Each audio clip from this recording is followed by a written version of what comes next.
Pengambilan darah vena. Dosen pengampu Nurse Newayan Sudarmi, SKP MKes. Nama Mekarni Halina Lupa. NIM 2114201065. Kelas A221 semester 2. MK Ilmu Dasar Keperawatan 2. Pembuluh darah vena. Pemeriksaan darah rutin di laboratorium biasanya dipakai darah vena. Darah vena yang biasa digunakan pada orang dewasa adalah salah satu dari daerah antekubital lengan, dan pada bayi dapat digunakan vena jugularis superficialis atau juga darah dari sinus sagittalis superior. Daerah fungsi vena pada daerah antekubital lengan biasanya terletak cukup dekat dengan permukaan. Vena yang paling menonjol adalah vena mediana subiti, vena cephalica, dan vena basalica. Vena mediana subiti biasanya lebih dekat dengan permukaan, lebih stasioner, dan menempati daerah dengan letak syaraf yang sedikit. Vena tersebut merupakan pilihan utama untuk fungsi vena, diikuti dengan vena cephalica mediana. Vena basalica adalah pilihan terakhir karena dekat dengan saraf medianus dan arteri brachialis yang bisa saja tertusuk tanpa sengaja. Pengambilan darah vena.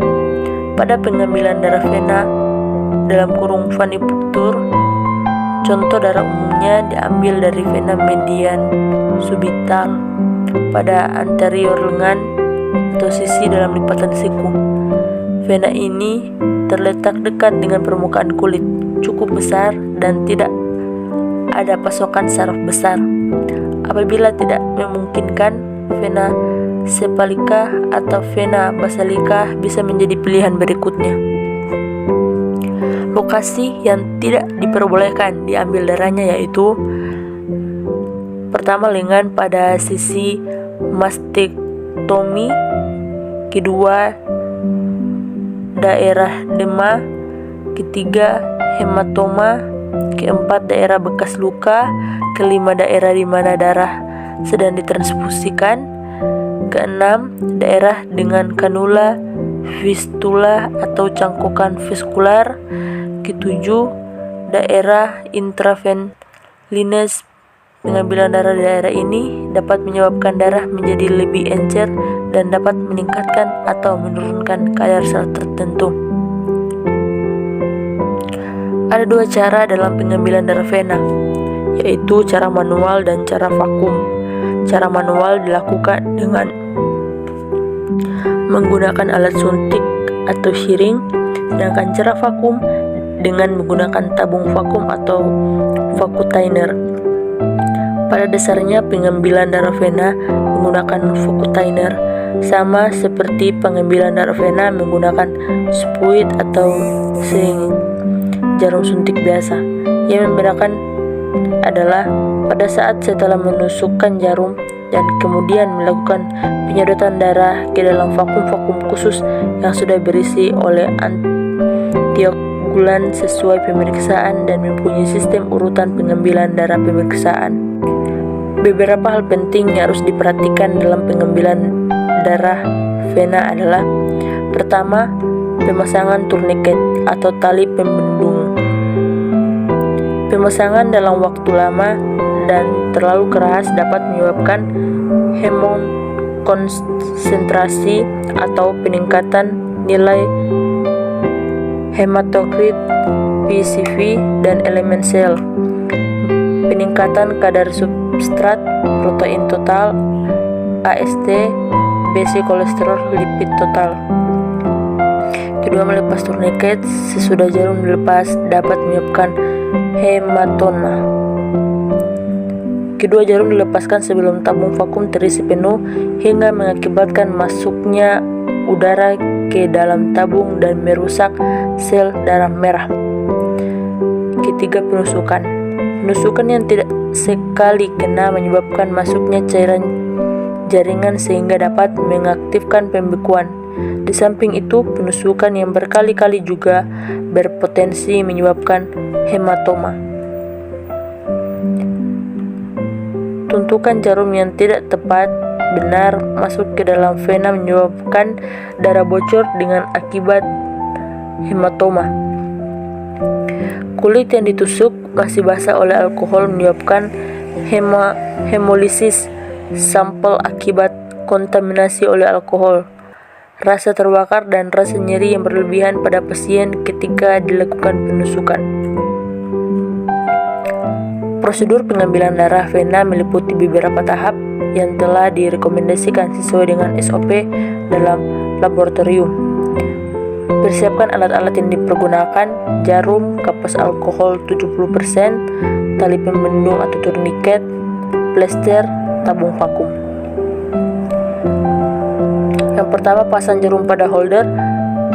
Pastikan terpasang erat. Kedua, lakukan pendekatan pasien dengan tenang dan ramah. Usahakan pasien senyaman mungkin. Ketiga, identifikasi pasien dengan benar sesuai dengan data di lembar permintaan. Keempat, verifikasi keadaan pasien, misalnya puasa atau konsumsi obat. Catat bila pasien minum obat tertentu, tidak puasa dan sebagainya. Kelima, minta pasien meluruskan lengannya. Pilih lengan yang banyak melakukan aktivitas.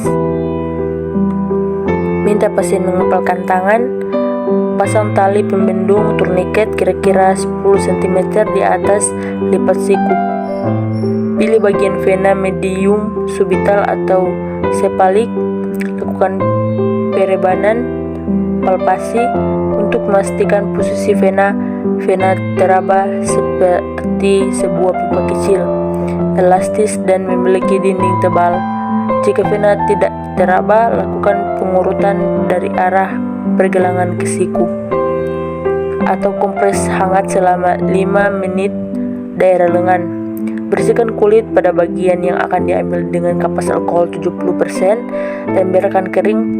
Kulit yang sudah dibersihkan jangan dipegang lagi. Tusuk bagian vena dengan posisi lubang jarum menghadap ke atas. Masukkan tabung ke dalam holder dan dorong sehingga jarum bagian posterior tertancap pada tabung, maka darah akan mengalir masuk ke dalam tabung. Tunggu sampai darah berhenti mengalir. Jika memerlukan beberapa tabung, setelah tabung pertama terisi, cabut dan ganti dengan tabung kedua. Begitu seterusnya. Lepas turniket dan minta pasien membuka kepalan tangannya. Volume darah yang diambil kira-kira 3 kali jumlah serum atau plasma yang diperlukan untuk pemeriksaan. Letakkan kapas di tempat suntikan, lalu segera lepaskan atau tarik jarum. Tekan kapas beberapa saat, lalu plester selama kira-kira 15 menit. Jangan menarik jarum sebelum turniket dibuka. Thank you. Terima kasih.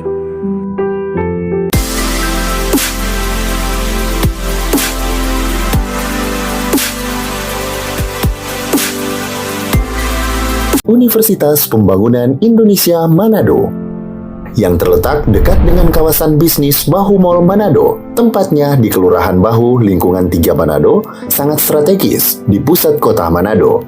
Dibangun di atas lahan seluas 2,5 hektar, Universitas Pembangunan Indonesia Manado berdiri megah dengan ruangan 7 lantai, terdiri dari ruangan kelas, ruangan kantor, perpustakaan, laboratorium komputer, laboratorium keperawatan, pengadilan semu, dan laboratorium bahasa, kantin, serta rooftop di lantai atas.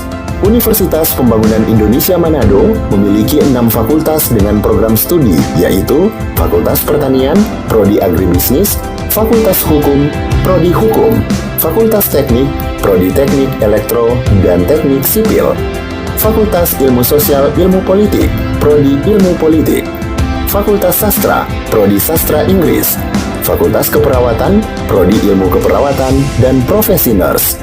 Didukung oleh sumber daya manusia yang berkompeten dan tersertifikasi, Universitas Pembangunan Indonesia Manado memiliki dosen dan tenaga kependidikan dengan latar belakang S2 dan S3 lulusan dalam dan luar negeri. Proses belajar mengajar dilaksanakan dengan teknologi informasi merujuk perkembangan dunia modern saat ini dilakukan dengan sistem e-learning dan sistem ujian online atau ULAIN. Hasil Tracer Student Universitas Pembangunan Indonesia Manado dan Fakultas menyebutkan lulusan UNPI sudah tersebar di dalam dan luar negeri.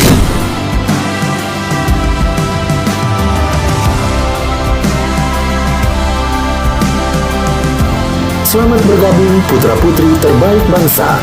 Kembangkan dirimu, raih cita-citamu setinggi bintang di langit. Kami siap menghasilkan generasi terbaik dan pemimpin di masa depan.